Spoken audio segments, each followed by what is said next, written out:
बिस्मिल्लाहिर्रहमानिर्रहीम। टुडे और topic is free radical. आज हम फ्री रेडिकल पढ़ेंगे। पहले हम इसको डिफाइन करेंगे, फिर एक्सप्लेन करेंगे। इसकी एक्सप्लेनेशन से आपको इसकी डिफिनीशन बिल्कुल समझ आ जाएगी। आपको फ्री रेडिकल याद करने की, इस पर रट्टा लगाने की ज़रूरत बिल्कुल नहीं। तो हमारे साथ रहें, फ्री रेडिकल सीखें और मज़े उड़ाएं। सही है, आपने आज का टॉपिक शुरू करते हैं फ्री रेडिकल। फ्री रेडिकल की अगर हम डिफिनीशन करें तो it is defined as a chemical species with in unpaired electron formed by homolytic breaking of bond is called free radical. Free radicals हमारे पास वो केमिकल स्पीशीज मीन एटम्स और molecules होते हैं जिसमें इलेक्ट्रॉन अनपेयर्ड होगा। Unpaired mean odd number of electron होंगे and formed by homolytic breaking of bond is called free radical। डरो मत, आपको इसका एक एक लफ्ज समझ आ जाएगा। इस डेफिनेशन का एक एक लफ्ज आपको मैं समझा दूंगा। ए केमिकल स्पीशीज हम एटम और मॉलिक्यूल्स को कहते हैं। A chemical species with an unpaired electron. Unpaired electron, एक हमारे पास होता है पेयर और एक होता है अनपेयर्ड। पेयर हमारे पास जोड़ी को कहते हैं। 2, 4, 6, 8 ये दो की जोड़ियां अगर हम बना ले तो वो हमारे पास पेयर होता है। लेकिन फ्री रेडिकल में हमारे पास एक इलेक्ट्रॉन अनपेयर्ड होगा।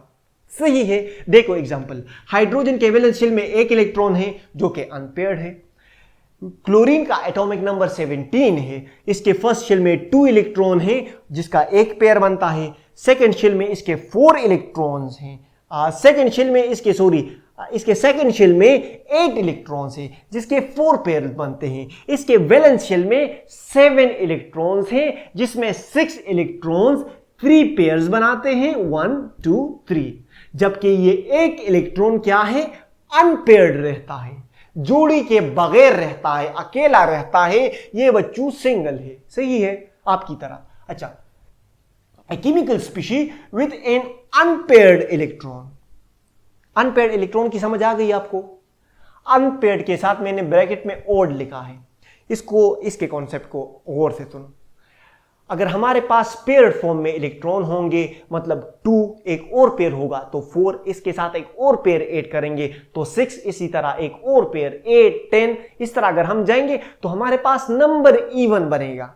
लेकिन हमने यहां पर पढ़ा कि फ्री रेडिकल में हमारे पास एक इलेक्ट्रॉन अनपेयर्ड होगा। जब हमारे पास एक इलेक्ट्रॉन अनपेयर्ड होगा तो जाहिर सी बात है ऑड नंबर ऑफ इलेक्ट्रॉन होंगे। जिस तरह 17 में हमारे पास क्या, 8 पेयर्स बन गए, जिसमें से फर्स्ट पेयर पहले शेल में, 4 पेयर्स सेकेंड शेल में, 3 पेयर्स वैलेंस शेल में है। जबकि ये एक इलेक्ट्रॉन हमारे पास क्या है, ये अनपेयर्ड है। तो हमारे पास क्या है, a chemical species with an unpaired electron. ये यहां तक तो आपको समझ आ गई ना। Formed by homolytic breaking. Homolytic breakage हम उस बॉन्ड के उस ब्रेकिंग को कहते हैं जहां पर बॉन्डेड इलेक्ट्रॉन्स इक्वली डिस्ट्रीब्यूट हो जाते हैं। देखो, ये है हाइड्रोजन मॉलिक्यूल। हाइड्रोजन के वैलेंस शेल में एक इलेक्ट्रॉन है। ये एक इलेक्ट्रॉन इस हाइड्रोजन ने शेयर कर लिया और एक इलेक्ट्रॉन इस हाइड्रोजन ने शेयर कर लिया। सही है, ओके, समझ आ गई आपको। ये इनके दरमियान कोवेलेंट बॉन्ड है। अब होमोलाइटिक ब्रेकिंग में ऐसा होता है कि बॉन्ड दरमियान में टूट जाता है। बॉन्ड को हम दरमियान में काट लेते हैं और बॉन्डेड इलेक्ट्रॉन्स की इक्वल डिस्ट्रीब्यूशन हो जाती है। ये अपना एक इलेक्ट्रॉन ले लेता है और ये अपना एक इलेक्ट्रॉन ले लेता है। तो हमारे पास हाइड्रोजन के 2 फ्री रेडिकल्स बन गए। सही है। इसी तरह क्लोरीन के वैलेंस शेल में 7 इलेक्ट्रॉन्स हैं, 2, 4, 6, 7। सही है, इस तरह 2, 4, 6, 7। तो इसने ये जो अनपेयर्ड इलेक्ट्रॉन है, जिस तरह हमने पढ़ा अनपेयर्ड, ये अनपेयर्ड इलेक्ट्रॉन एक दूसरे के साथ शेयर कर लेते हैं। क्लोरीन अपना ये एक इलेक्ट्रॉन शेयर कर लेता है और ये क्लोरीन अपना एक अनपेयर्ड इलेक्ट्रॉन शेयर कर लेता है।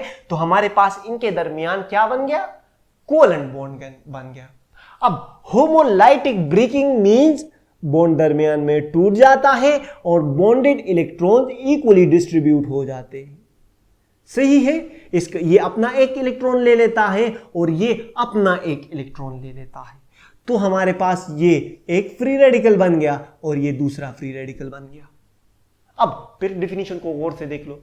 ए केमिकल स्पीशीज मैंने आपको बताया एटम या मॉलिक्यूल्स को कहते हैं। A chemical species with an unpaired electron, a chemical species with an unpaired electron formed by homolytic breaking of bond is called free radical। Free radicals हमारे पास वो स्पीशीज होते हैं जिसमें एक इलेक्ट्रॉन अनपेयर होगा, जिसमें अनपेयर इलेक्ट्रॉन मौजूद होगा, मींस वो एटम और मॉलिक्यूल होंगे जिसमें ऑड नंबर ऑफ इलेक्ट्रॉन होंगे, जिसमें अनपेयर इलेक्ट्रॉन मौजूद होगा, और वो फ्री रेडिकल हमारे पास होमोलाइटिक ब्रेकिंग ऑफ बॉन्ड से बनेंगे। सही है, अब आपको डिफिनीशन याद करने की जरूरत नहीं। A chemical species with an unpaired electron formed by homolytic breaking of bond is called free radical। आपको यहां तक समझ आ गई आपको, आगे चलते हैं। हाँ, अब केमिकल फ्री रेडिकल की एक और क्वालिटी सुन लो। फ्री रेडिकल इंतहाई रिएक्टिव होते हैं, they are highly reactive, therefore they can not exist in independent state. ये ज्यादा उछल कूदते हैं, ये हाईली रिएक्टिव होते हैं, इसलिए ये अपनी जगह पर नहीं बैठ सकते आराम से, इनमें कीड़ा होता है। खैर, आप लोगों की तरह नहीं, आप तो ओबेडियंट लोग हो। हाँ, free radicals are highly reactive and can not exist independently. ये हमारे पास हाईली रिएक्टिव होंगे और ये हमारे पास आजाद नहीं रह सकते। हाईली रिएक्टिव होते हैं, ये हमारे पास डायरेक्ट किसी दूसरे एटम या मॉलिक्यूल के साथ रिएक्ट करेंगे। सही है, फ्री रेडिकल्स हमारे पास हाईली रिएक्टिव होंगे और ये डायरेक्ट एनवायरनमेंट में दूसरे एटम या मॉलिक्यूल के साथ रिएक्ट करेंगे। आपको समझ आ गई इस बात की?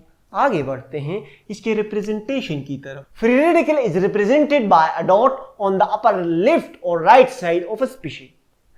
फ्री रेडिकल को हम डॉट से रिप्रेजेंट करते हैं, जो कि किसी एटम या मॉलिक्यूल के अपर लेफ्ट या राइट साइड पे लिखा जाता है। आते हैं इसके एग्जाम्पल की तरफ। देखो, ये एक एग्जाम्पल है, सही है, क्लोरीन मॉलिक्यूल है।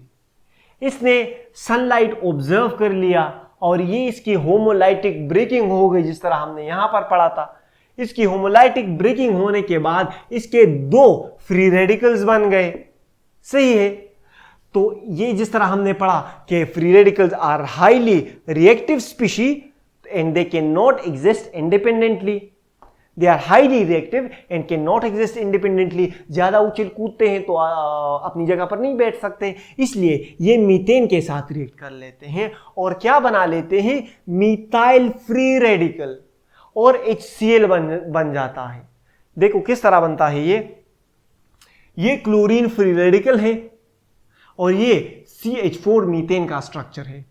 तो ये chlorine free radical highly reactive होते हैं, ये इस हाइड्रोजन पर अटैक कर लेते हैं और इस हाइड्रोजन को पर जब ये अटैक कर लेते हैं तो यहां पर होमोलाइटिक ब्रेकिंग हो जाती है। होमोलाइटिक ब्रेकिंग होने के बाद ये अपना हाइड्रोजन ले लेता है यहां से। सही है, जब ये हाइड्रोजन ले लेता है तो रिएक्शन कुछ इस तरह बन जाता है। ये इसने अपना एक हाइड्रोजन ले लिया तो ये क्या हो गया, ये HCl बन गया, ये HCl बन गया, जबकि ये हमारे पास CH3 फ्री रेडिकल अनपेयर्ड। अब इसका जो पेयर था, इसकी जो जोड़ी थी हाइड्रोजन के साथ, वो तो क्लोरीन ने छीन ली, उसकी क्लोरीन के फ्री रेडिकल ने छीन ली, तो इसने हाइड्रोजन की खूबसूरती इससे छीन ली और अपने फ्री रेडिकल का दाग इसके मुंह पे लगा दिया। तो हमारे पास ये क्या बन गया, ये मीथाइल फ्री रेडिकल बन गया। ये मीथाइल फ्री रेडिकल फिर क्लोरीन मॉलिक्यूल पर अटैक कर लेता है तो हमारे पास CH3Cl बन जाता है और क्लोरीन हमारे पास इस प्रोसेस से बिल्कुल इसी तरह अलग हो जाता है। सही है, फिर ये हमारे पास जिस तरह हमने पढ़ा कि क्लोरीन हाईली रिएक्टिव स्पीशीज हैं, तो ये फिर CH3Cl के साथ क्लोरोमीथेन के साथ रिएक्ट कर लेते हैं। Chloromethane react with chloride free radical forming CH2Cl free radical and HCl. As we know that free radicals are highly reactive species, they further react with Cl2 and this process continue until the final product CCl4 carbon tetrachloride is formed. ये हो गई आपके बच्चों free radical. हमने free radical क्या पढ़ा? पहले हमने इसकी डिफिनीशन की। डिफिनीशन में हमने पढ़ा कि free radical is a species which has an unpaired electron and formed by homolytic breaking of bond। ये हमने इसकी डिफिनीशन फिर यहाँ पर एक्सप्लेन की। फिर हमने एक अहम बात पढ़ी कि ये हाईली रिएक्टिव स्पीशीज होते हैं और इंडिपेंडेंट स्टेट में एग्जिस्ट नहीं करते। फिर हमने यहाँ इसकी रिप्रेजेंटेशन पढ़ी। केमिकल फ्री रेडिकल्स को हम डॉट से रिप्रेजेंट करते हैं जो कि केमिकल स्पीशीज के अपर राइट या लेफ्ट साइड पे लिखा जाता है। फिर हमने इसकी यहाँ पर एग्जांपल पढ़ी और फिर आपको याद हो गया, फिर आपको रट्टा लगाने की ज़रूरत नहीं।